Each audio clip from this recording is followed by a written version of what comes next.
Hello दोस्तों, आज हम करने वाले हैं आरजीपीवी यूनिवर्सिटी की प्रीवियस ईयर क्वेश्चन पेपर की एनालिसिस। या क्वेश्चन पेपर जो होगी 2017 से लेके 2021 तक होगी। ठीक है, तो चलिए हम स्टार्ट करते हैं। आपको स्क्रीन पर दिख रहा होगा, लिखा होगा आरजीपीवी भोपाल। मतलब कि ये जो क्वेश्चन पेपर होंगी ये आरजीपीवी यूनिवर्सिटी की होंगी जो कि भोपाल में है। और प्रीवियस ईयर क्वेश्चन पेपर की एनालिसिस कर रहे हैं जो 2017 से 21 तक। एक्चुअली 2021 में ऑनलाइन पेपर होने के कारण आपको 2020 तक ही क्वेश्चन पेपर मिलेंगे। तो यह सब्जेक्ट है पैथोफिजियोलॉजी जिसका कोड होता है BP 204T। कितना होता है BP 204T। यह सेकेंड सेमेस्टर की सब्जेक्ट है। तो स्टार्ट करने से पहले हम आपको एक इन्फॉर्मेशन देना चाहते हैं कि एक हमने मेंटरशिप प्रोग्राम को लॉन्च करने वाले हैं जिसमें कि फ्री सब्सक्रिप्शन मिलेंगे 50 स्टूडेंट को। जो भी स्टूडेंट फार्मेसी से रिलेटेड जैसे कि बी फार्म, जीपैथ और नाइपर के लिए इंटरेस्टेड है वह इस मेंटरशिप प्रोग्राम में इनरोल कर सकते हैं। ठीक है, तो हमारी जो ये टीमें हैं आपको हम बता दें मेंटरशिप प्रोग्राम, जैसे कि मैं खुद हूँ, उसके बाद हमारे को फाउंडर शशांक तिवारी सर जो कि MS pharma in medicinal chemistry और ये गोल्ड मेडलिस्ट हैं नाइपर रायबरेली से। और ये जो है PhD अपनी कर रहे हैं मेसी यूनिवर्सिटी न्यूजीलैंड से। ठीक है, उसी तरह मैम जो है professor Divya Prajapati M pharma in pharmacology and second co-founder is Aman Singh MS pharma in medicinal chemistry from NIPER Hyderabad. तो यह हमारी मेंटरशिप प्रोग्राम टीम है। और भी मेंटरशिप प्रोग्राम टीम है लगभग 10+ मेंबर हैं इसमें। तो आपको फार्मेसी से रिलेटेड किसी भी प्रिपरेशन से रिलेटेड कोई भी दिक्कत हो तो ये आपकी हेल्प करेंगे। तो आप एनरोल हो सकते हैं इस कोर्स में। ठीक है, तो चलते हैं मेंटरिंग कैसे करते हैं हमारी टीम। जैसे कि आपकी कोई गोल होगी या आपको यूनिवर्सिटी एग्ज़ाम देनी है, जीपेट की तैयारी करनी है और क्या क्या करना है, तो आपको कोचिंग टाइप की क्लासेज यहाँ मिलेंगी, गाइडेंस मिलेंगी, ट्रेनिंग मिलेंगी, motivation, knowledge, support and last success तो हर किसी को चाहिए। तो आप इसमें इनरोल हो सकते हैं। तो चलिए नेक्स्ट स्लाइड पे चलते हैं। तो पहला यूनिट जो हमारा है वो पहला यूनिट है पैथोफिजियोलॉजी की। तो आप पहले क्वेश्चन देखिए 2020 में आए हुए हैं, या 15 मार्क्स की क्वेश्चन है। जैसे कि डिफाइन एक्यूट इन्फ्लामेशन, आपको बताने हैं एक्यूट इन्फ्लामेशन क्या है, उसको डिफाइन कर देंगे, डिफिनीशन दे देंगे उसकी। उसके बाद explain pathogenesis of acute inflammation, और इसके आपको मैकेनिज्म बता देने हैं, पैथोजेनेसिस बताने हैं एक्यूट इन्फ्लेमेशन की, और केमिकल मीडिएटर कौन से हैं इन्फ्लेमेशन में इसको लिखने हैं। ठीक है, तो इसको नोट टाइप में लिखने हैं केमिकल मीडिएटर को इन्फ्लेमेशन में कौन से। ठीक है, तो पहला क्वेश्चन आपको 15 मार्क्स में आए हैं 2020 में। तो आप एक्यूट इन्फ्लेमेशन की डिफिनीशन देंगे, पैथोजेनेसिस उसको लिखेंगे, उसके बाद केमिकल मीडिएटर कौन से हैं इन्फ्लेमेशन में इसके बारे में आप लिख लेंगे। सेकेंड क्वेश्चन पे चलते हैं। सेकेंड क्वेश्चन आपको करा explain the process of repair of wounds in the skin and mention the factors that influence the healing of wounds. यह 15 मार्क्स में ही पूछे गए थे 2020 में। तो आपको देखिए, आप क्वेश्चन पे जब भी एनालिसिस करेंगे तो आपको खुद पता लग जाएगी कि कौन से क्वेश्चन कितनी बार रिपीट हुए हैं, कौन से इंपॉर्टेंट है। तो आपको जैसे कहीं भी आपको वुंड इन स्किन मिले, repair of wound in skin मिले, तो आप क्या करेंगे, इसको इंपॉर्टेंट कर लें, स्टार मार्क लें, क्योंकि यह सबसे ज़्यादा रिपीटेड है। 2017 से लेके लास्ट तक लगातार ये क्वेश्चन आते गए हैं। तो जैसे कि आपको या 15 मार्क्स में पूछे गए थे सेकेंड वाले क्वेश्चन 2020 में। तो explain the process of repair of wound in the skin, या तो आपको उसको कैसे बता देने हैं, उसके प्रोसेस कैसे कि वुंड रिपेयर होती है। ठीक है, उसके बाद कौन कौन से ऐसे फैक्टर हैं जो कि हीलिंग में इन्फ्लुएंस करते हैं, इसको लिख देंगे। ठीक है, तीसरे नंबर क्वेश्चन में चलते हैं। 15 मार्क्स 2019। आपने हेमियोस्टैटिक्स के बारे में पढ़ा ही होगा, आपको फर्स्ट सेम में ही पढ़े होंगे आप HAP में। ठीक है, तो वहाँ वाले भी कंसेप्ट यहाँ लिख सकते हैं, या आप दोबारा नोट्स बना लें इसके। डिफाइन हेमियोस्टेटिस, यह तो इम्पोर्टेंट है, आप इसको स्टार मार्क कर ले। Define homeostasis, describe the component of feedback system.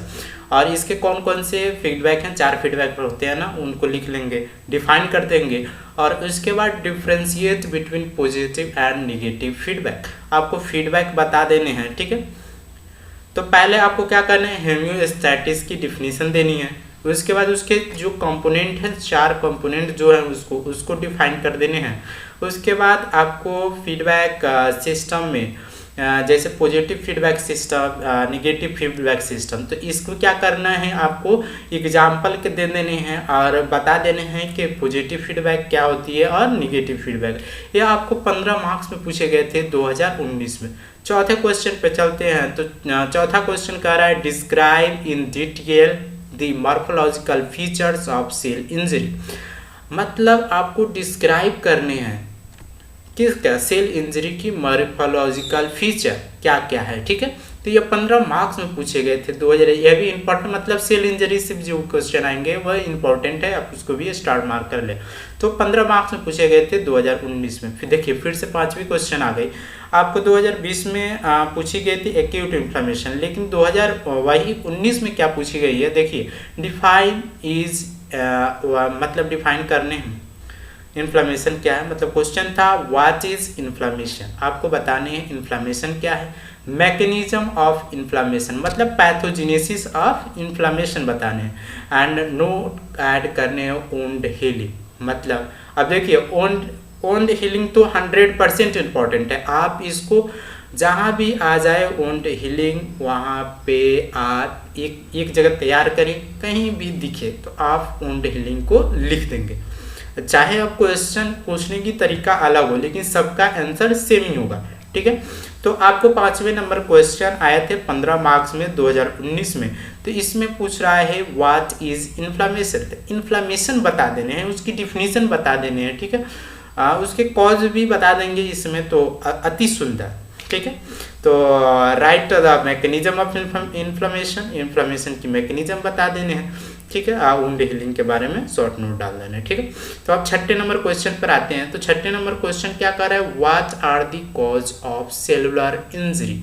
अब बताने हैं कि कौन से कॉज हैं सेलुलर इंजरी के, ठीक है। तो आपको सेलुलर इंजरी के क्या लिखने हैं, मैकेनिज्म लिखने हैं, और सेलुलर एडेप्टेशन क्या है। ये 15 मार्क्स में पूछे गए थे 2018 में, ठीक है।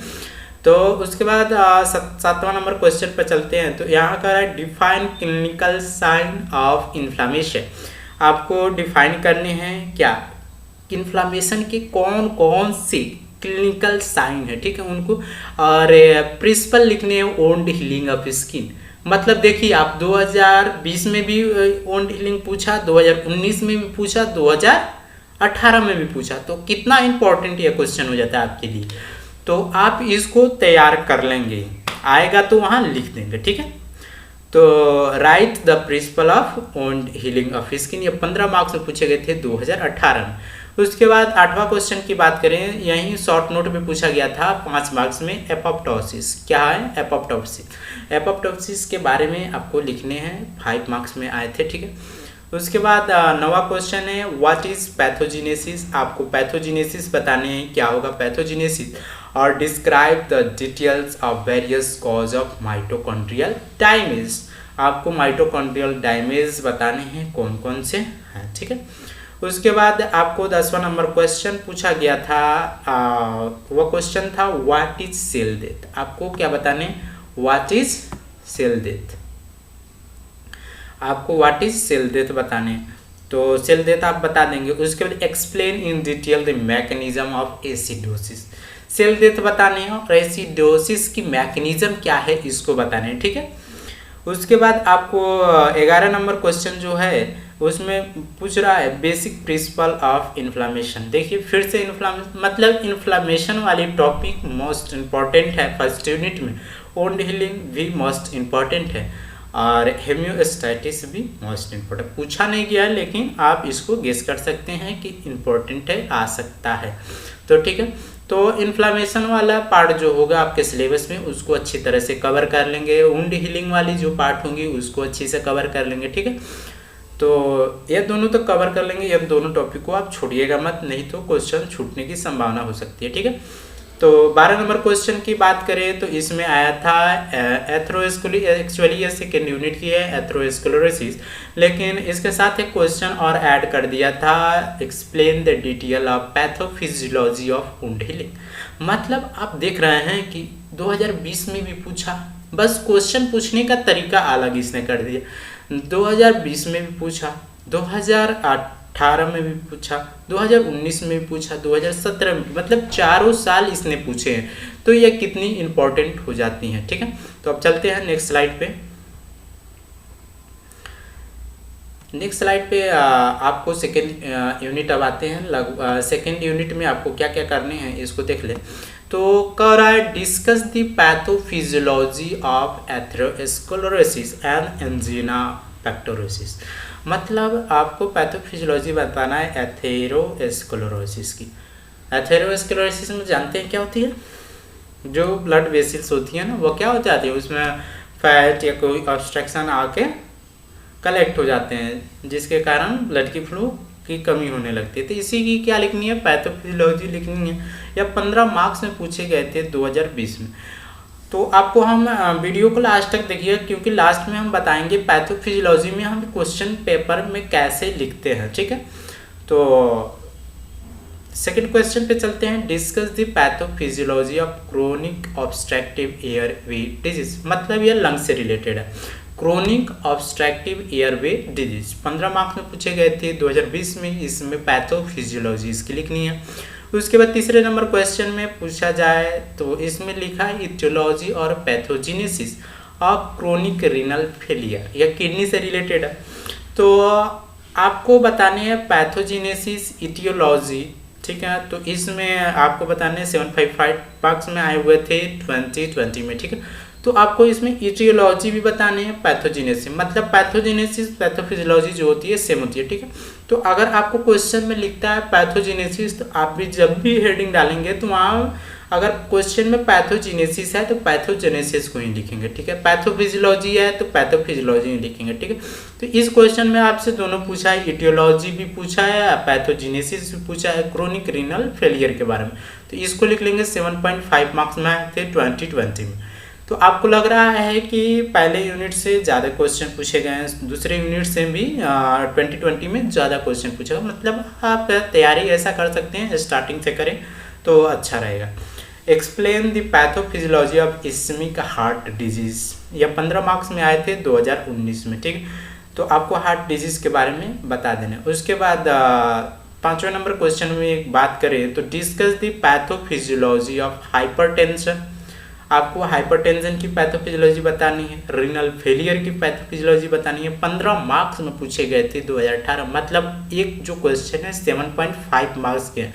तो पैथोफिजियोलॉजी, हाइपरटेंशन की पैथोफिजियोलॉजी क्या है, रीनल फेलियर का बताना है आपको पैथोफिजियोलॉजी। मतलब रीनल फेलियर जो है इस चैप्टर में इंपॉर्टेंट है, ठीक है। तो आप उसको अच्छे से देख लें, क्योंकि 2018 में पूछे गए हैं, 2019 में भी पूछे गए, ठीक है। तो आप इसको देख लेंगे। उसके बाद 6ठे नंबर क्वेश्चन की बात करें तो 6ठे नंबर क्वेश्चन में पूछ रहा है व्हाट इज अस्थमा। अस्थमा क्या है? Describe the detail pathophysiology of chronic obstructive airway. मतलब ये भी इंपॉर्टेंट है, क्योंकि 2017 में पूछा, 19 में पूछा, 21 में नहीं आया हुआ क्योंकि ऑब्जेक्टिव क्वेश्चन में आए थे वहाँ पे। आज 2022 में आने की संभावना है, ठीक। तो आप देख लेंगे। अब तीसरे यूनिट की बात करें, तीसरे यूनिट में आपको डिस्कस मतलब पहला क्वेश्चन आया था 7.5 मार्क्स में 2020, मतलब discuss the pathophysiology of peptic ulcer. Peptic ulcer is most important topic, इसको आपको पढ़ के जाने। तो discuss the pathophysiology of peptic ulcer, ये 7.5 मार्क्स में आए थे 2020 में ही। उसके बाद दूसरी क्वेश्चन है इसकी right short note on, 5 marks में पूछे गए थे 2020 में, हीमोफीलिया पार्किंसन डिजीज। ये 5-5 मार्क्स के थे, 2 क्वेश्चन। हीमोफीलिया के बारे में लिखने थे, शॉर्ट नोट लिखना था इसमें, पार्किंसन डिजीज के बारे में शॉर्ट नोट लिखने थे, ठीक है। और उसके बाद तीसरी क्वेश्चन पूछ रहा है give the aetiology prognosis of the following disease. तो आपको बताने इटियोलॉजी पेप्टिक अल्सर के एपिलेप्सिस के आप देख लेंगे, कोई भी बुक अच्छी बुक लें, लेकिन इस समय तो टेक्स्ट बुक पढ़ने का समय नहीं है, तो आप एरो से पढ़ सकते हैं, ठीक है। वहाँ से आप एरो ले लेंगे मार्केट से या कहीं से भी, वहाँ से आप पढ़ सकते हैं, क्योंकि आपके पास समय ज़्यादा नहीं है, क्योंकि आज आपको 23 हो गया और 14 से एग्ज़ाम होने वाले हैं, तो ज़्यादा आपके पास समय नहीं है, 10-15 दिन की टाइम है, तो आप देख लेंगे, एरो से पढ़ेंगे तो जल्दी कवर हो जाएगा। अगर टेक्स्ट बुक पढ़ना चाहते हैं तो पढ़ सकते हैं, उसमें कोई दिक्कत नहीं। उसके बाद सिकल सेल एनीमिया थी, इसमें 3 क्वेश्चन आए थे इसी से, peptic ulcer, epilepsy, sickle cell anemia. चौथा की बात करें, give the etiology and pathophysiology of diabetes and peptic ulcer. 15 marks से पूछे गए थे 2000, मतलब पेप्टिक अल्सर देख रहे हैं 2020 में भी पूछे गए हैं, 2019 में भी पेप्टिक अल्सर पूछे गए हैं, 2018 में भी पूछे गए हैं पेप्टिक अल्सर। तो आपको इसमें इटियोलॉजी बताने हैं, पैथोफिजियोलॉजी बताने हैं डायबिटीज़ के। आप डायबिटीज़ जब भी लिखेंगे तो उसके टाइप्स को लिखेंगे, टाइप्स की डिफाइन करेंगे कि इसमें क्या होता है, डायबिटीज़ 1 में क्या होता है, डायबिटीज़ 2 में क्या होता है, ठीक है। तो यह 15 मार्क्स में पूछे गए थे 2018 में। उसके बाद 5वीं क्वेश्चन की बात करें तो यह पूछ रहा है alcoholic liver disease. Short note लिखने थे, अल्कोहलिक नहीं, शॉर्ट नोट नहीं लिखने, इसमें नोट लिखने हैं अल्कोहलिक लिवर डिजीज के। 15 मार्क्स के क्वेश्चन थे, तो आप इसको 15 मार्क्स की तरह तैयार करेंगे ना, क्योंकि अल्कोहलिक लिवर डिजीज आया तो डिफिनीशन लिखेंगे, ठीक है, उस डिफिनीशन लिखेंगे, उसकी इटियोलॉजी क्या है, पैथोफिजियोलॉजी क्या है, ठीक है, उसकी ट्रीटमेंट क्या है, उसकी डायग्नोसिस क्या है, उसकी कॉजेटिव माइक्रो ऑर्गेनिज्म क्या, इन सभी को लिखेंगे, तभी तो 15 मार्क्स के बनेंगे। तो यह 2018 में ही पूछे गए थे, अल्कोहलिक लिवर डिजीज के बारे में नोट लिखने थे, 15 मार्क्स में आए थे। उसके बाद 6वां नंबर क्वेश्चन की बात करें तो फिर से पार्किंसन डिजीज और सिकल सेल एनीमिया, मतलब यह इंपॉर्टेंट है। आप Parkinson disease, sickle cell anaemia हो गया, एपिलेप्सिस हो गया, पेप्टिक अल्सर हो गए, आपको डायबिटीज़ हो गया, यह सब क्या है, इंपॉर्टेंट है, ठीक है। उसके बाद 7वां फिर से देखिए, व्हाट इज डायबिटीज़, आपको पूछ दिया ना डायबिटीज़, तो डायबिटीज़ की डिफिनीशन डालेंगे वहाँ पे, ठीक है। उसके बाद पैथोफिजियोलॉजी लिखनी है थायराइड डिजीज के, ठीक है। ये 15 मार्क्स से पूछे गए थे 2017 में। और 8वां क्वेश्चन है व्हाट इज एपिलेप्सी, यह भी 2017 में पूछे गए थे, पैथोफिजियोलॉजी लिखने थे अल्जाइमर डिजीज के, ठीक है। तो आप देख लेंगे इसमें क्या क्या इंपॉर्टेंट है, ठीक। तो इसमें आपको क्या क्या इंपॉर्टेंट लगा, पेप्टिक अल्सर तो मस्ट इंपॉर्टेंट, क्योंकि यह पेप्टिक अल्सर जो है 2020 में भी पूछे गए हैं, 2019 में भी पूछे गए हैं, 2018 में भी पूछे गए हैं, ठीक है। उसके बाद अब पेप्टिक अल्सर हो गया, उसके बाद आपको नोट बना देने हैं कि इसमें हीमोफीलिया पे, एपिलेप्सी पे, सिकल सेल एनीमिया पे, पार्किंसन डिजीज पे, अल्जाइमर डिजीज पे, तो आप इस पे तैयार कर लेंगे, ठीक है। अब चलते हैं नेक्स्ट स्लाइड पे। चौथे यूनिट में थोड़ा कम क्वेश्चन आए हैं, लेकिन सभी यूनिट में देख लेंगे। फर्स्ट यूनिट से सबसे ज़्यादा क्वेश्चन पूछी गई है, उसके बाद सेकेंड यूनिट से, थर्ड यूनिट, फोर्थ से थोड़ी कम पूछी गई है, लेकिन सभी इम्पोर्टेंट है। फोर्थ यूनिट में मोस्ट इम्पॉर्टेंट पढ़ के टॉपिक जाने हैं आपको कैंसर के बारे में। कैंसर के बारे में 15 नंबर तक तैयार करने हैं जैसे भी हो, क्योंकि कैंसर हर साल पूछा गया है, बस क्वेश्चन पूछने का तरीका अलग अलग है। तो देखिए, आपको यहाँ क्वेश्चन खुद देखेंगे तो आपको समझ में आ जाएगी, हाँ इसको पढ़ना है। तो पहला क्वेश्चन आया था, 15 मार्क्स में आए थे 2020 में, explain the aetiology and pathogenesis of cancer. आपको इटियोलॉजी लिखने हैं, पैथोजेनेसिस लिखने हैं, कैंसर के 15 मार्क्स में पूछे गए थे 2020 में। उसी तरह दूसरा क्वेश्चन जो था, right the pathogenesis of cancer in detail. देखिए, मतलब आप 15 नंबर के हिसाब से इसको तैयार करेंगे तो इटियोलॉजी पूछेगी, कभी पैथोजेनेसिस पूछेगी, कभी क्लासिफिकेशन पूछता है, ठीक है। तो आप इसको अच्छे से तैयार कर लेंगे, ठीक है। तो दूसरा क्वेश्चन भी 15 मार्क्स में पूछा था, पैथोजिनेसिस, ओनली पैथोजिनेसिस पूछे थे कैंसर में 15 मार्क्स में। तो आप उसको ऐसा तैयार करें ना कि 15 मार्क्स के हिसाब से आप लिख लें, 2019 में ही आया था। उसके बाद शॉर्ट नोट आपको लिखने थे, 7.5 मार्क्स के होते हैं शॉर्ट नोट। इसमें 2 आए होंगे, एक तो एक क्वेश्चन आया होगा जो पहले मैं डिस्कशन कर दिया हूँ या बाद में आने वाला है, लेकिन ये जो आया था रिमेटॉइड आर्थराइटिस, ये भी बहुत इंपॉर्टेंट है इस चैप्टर से, यूनिट 4 से। कैंसर की एटियोलॉजी, पैथोजिनेसिस और क्लासिफिकेशन तीनों पढ़ेंगे, मस्ट इम्पॉर्टेंट। शॉर्ट नोट में आपको रिमेटॉइड आर्थराइटिस पढ़ने हैं, ठीक है, मस्ट इम्पॉर्टेंट, ठीक है। उसके बाद चौथा क्वेश्चन की बात करें तो क्लासिफिकेशन आइए गया 2018 में, क्लासिफिकेशन और पैथोजेनेसिस पूछ लिया इसने, 15 मार्क्स में आए थे 2018 में। तो क्वेश्चन चौथा कर रहा है give classification and pathogenesis of cancer, 15 marks में पूछे गए थे 2018 में, ठीक है। पांचवा क्वेश्चन की बात करें तो शॉर्ट नोट पूछे थे, 5 मार्क्स के थे, इसमें फिर से आया था रिमेटॉइड आर्थराइटिस। मैंने क्या कहा, आपको कैंसर का इटियोलॉजी, पैथोजेनेसिस, क्लासिफिकेशन पढ़ के जाने हैं। सेकेंड में रिमेटॉइड आर्थराइटिस पढ़ के जाने, क्योंकि आप खुद को लग रहा होगा कि ये क्वेश्चन रिपीटेड हुए हैं।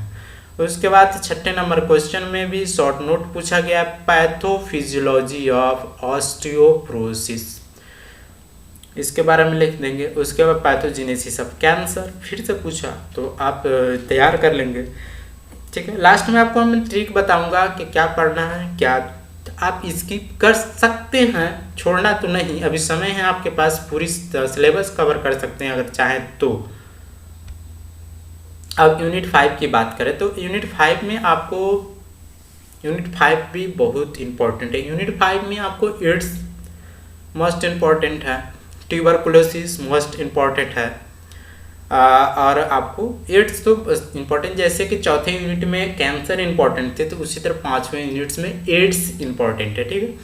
तो आपको पहला क्वेश्चन कर रहा है, explain brief the pathogenesis and mode of transmission of AIDS, 15 marks में पूछे गए थे 2020 में। उसके बाद दूसरी कर रहा है, right short note on, 5 marks में पूछे गए थे यूरिनरी ट्रैक इन्फेक्शन।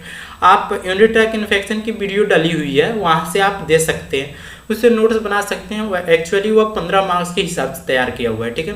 तो आप उसको 5 मार्क्स में आए थे ना, तो आप उसमें जैसे कि आप जब भी पैथोफिजियोलॉजिस्ट में जाएंगे तो 4 उसमें पॉइंट होंगे, तो आप 2 पॉइंट को कवर करेंगे वहाँ से, या 2 छोड़ देंगे। तो यह आपके ऊपर डिपेंड है आप कितना फास्ट लिखते हैं एग्जाम में। तो अगर चाहें तो पूरी को कवर कर सकते हैं, अगर चाहे छोड़ना तो उसमें से अपने हिसाब से आप छोड़ सकते हैं उसमें जो पॉइंट होंगे उसको, ठीक है। उसके बाद ट्यूबरकुलोसिस भी चैप्टर से इम्पोर्टेंट है, ठीक। और तीसरे क्वेश्चन की बात करें, 15 मार्क्स में पूछे गए थे 2019 में, पैथोफिजियोलॉजी ऑफ ट्यूबरकुलोसिस, मतलब मैंने बोला ना ट्यूबरकुलोसिस भी इम्पोर्टेंट है। तो आपको 15 मार्क्स में पूछे गए थे पैथोफिजियोलॉजी ऑफ ट्यूबरकुलोसिस, उसको लिख लेंगे। उसके बाद चौथा क्वेश्चन जो है, right the short note of any two of the flowing, मतलब सिफाइलिस 7.5 मार्क्स के थे, और इसके साथ 3-4 क्वेश्चन होंगे, 3 क्वेश्चन आए थे, तो आपको इसमें 2 लिखने थे। तो इस 2 जो होंगे ना, एक एक्यूट रीनल फेलियर, या आपको सेकेंड यूनिट से आ गया, सिफाइलिस जो है ना ये इसी यूनिट से, ठीक है। तो सिफाइलिस आप पढ़ लेंगे अच्छे से, ठीक है, वो 7.5 मार्क्स के हिसाब से। उसके बाद 5वें नंबर क्वेश्चन आया था 15 मार्क्स में 2018, इसमें पूछा explain pathogenesis and mode of transmission of AIDS, आपको बताने हैं पैथोजेनेसिस क्या होते हैं, एड्स के ट्रांसमिशन कैसे होते हैं, उसका मोड ऑफ ट्रांसमिशन क्या है पैथोजेनेसिस का, उसके बारे में लिख लेंगे, ठीक है। यह आपको 15 मार्क्स में पूछे गए थे 2018 में। छठे नंबर क्वेश्चन की बात करें तो टाइफाइड, शॉर्ट नोट लिखने हैं, 5 मार्क्स में आए थे टाइफाइड। और फिर से यूरिनरी ट्रैक इन्फेक्शन जो थे 7.5 मार्क्स में आए थे। तो हमने 5 यूनिट को देखा, जब आप 5 यूनिट को देख रहे होंगे तो आपको लग रहा होगा कि कौन क्वेश्चन ज़्यादा रिपीटेड है, ठीक है। तो ये उसके पहले हम बता दें, यह हमारी टीम है, जैसे कि शशांक सर हैं, दिव्या मैम हैं, अमन सर हैं, पवन चौबे, आदित्य तिवारी एंड दी इरफान सिद्दीकी। तो यह हमारे मेंटरशिप प्रोग्राम की टीम है। तो आप अगर इंटरेस्टेड हैं तो आप इसकी सब्सक्रिप्शंस ले सकते हैं। पहले 50 स्टूडेंटों के लिए यह फ्री ऑफ कॉस्ट है, कोई भी चार्ज इसमें नहीं लगेंगे। तो आप इस चैनल को सब्सक्राइब कर लें, क्योंकि जब भी फॉर्म रिलीज होगी तो इसी चैनल के माध्यम से आपको इन्फॉर्म किया जाएगा। तो उसके लिए आप सब्सक्राइब करेंगे तभी तो आपको सबसे पहले नोटिफिकेशन मिलेगी। अगर नोटिफिकेशन पहले मिलेगी तो सब्सक्रिप्शन भी आप पहले ही ले लेंगे, ठीक है। तो आज के लिए इतना ही है। तो आपको हम लास्ट में बोले थे कि आपको हम बताएंगे कि क्या पढ़ना है क्या नहीं पढ़ना। एक्चुअली आपको जो सबसे पहले आपको तैयार करने प्रीवियस ईयर क्वेश्चन, जितने भी प्रीवियस ईयर क्वेश्चन हैं उनको पहले आप तैयार कर लेंगे, पूरा अच्छी तरह से प्रीवियस ईयर को तैयार कर लेंगे। अगर आपके पास समय बचता है तो जो टॉपिक मतलब जो प्रीवियस ईयर में आ गए हो तो ठीक है, उसको छोड़ के जो आपके टॉपिक सिलेबस में बचे हुए हैं उनको भी पढ़ लेंगे, ठीक है, उनको भी अच्छे से पढ़ लेंगे, ठीक है। अगर आपके पास समय कम है तो कम से कम आपको उसको 1-2 बार रीडिंग डाल लेनी है, मतलब रीडिंग डालनी है उस पर, क्योंकि कभी कभी एग्जाम में ऐसा होता है कि प्रीवियस ईयर की क्वेश्चन एक भी नहीं आते हैं। तो उस कंडीशन में आप तैयार रहें कि आप कुछ ना कुछ लिख के आएँ, उसके बारे में आपको नॉलेज हो। तो सबसे पहले आप देख लेंगे। तो सबसे पहले आपको प्रीवियस एक्चुअली आरजीपीवी में प्रीवियस ईयर क्वेश्चन आते हैं अधिकतर। तो आप प्रीवियस ईयर को अच्छे से तैयार करेंगे, बहुत अच्छे से। आप लक अच्छे रहे तो पूरे क्वेश्चन आ जाएंगे प्रीवियस ईयर से। अगर लक खराब रहे तो 2-3 तो ऐसे आ जाएंगे कि जो आपको छोड़ने पड़ेंगे। इसीलिए मैं बोल रहा हूँ जो टॉपिक बच गए हैं उसको आप रीडिंग डाल लेंगे, कम से कम रीडिंग आपको डालने ही है, ठीक है। तो चैनल को सब्सक्राइब नहीं किए होंगे तो चैनल को सब्सक्राइब कर लें, ठीक है। आप मिलते हैं नेक्स्ट वीडियो में। Thank you.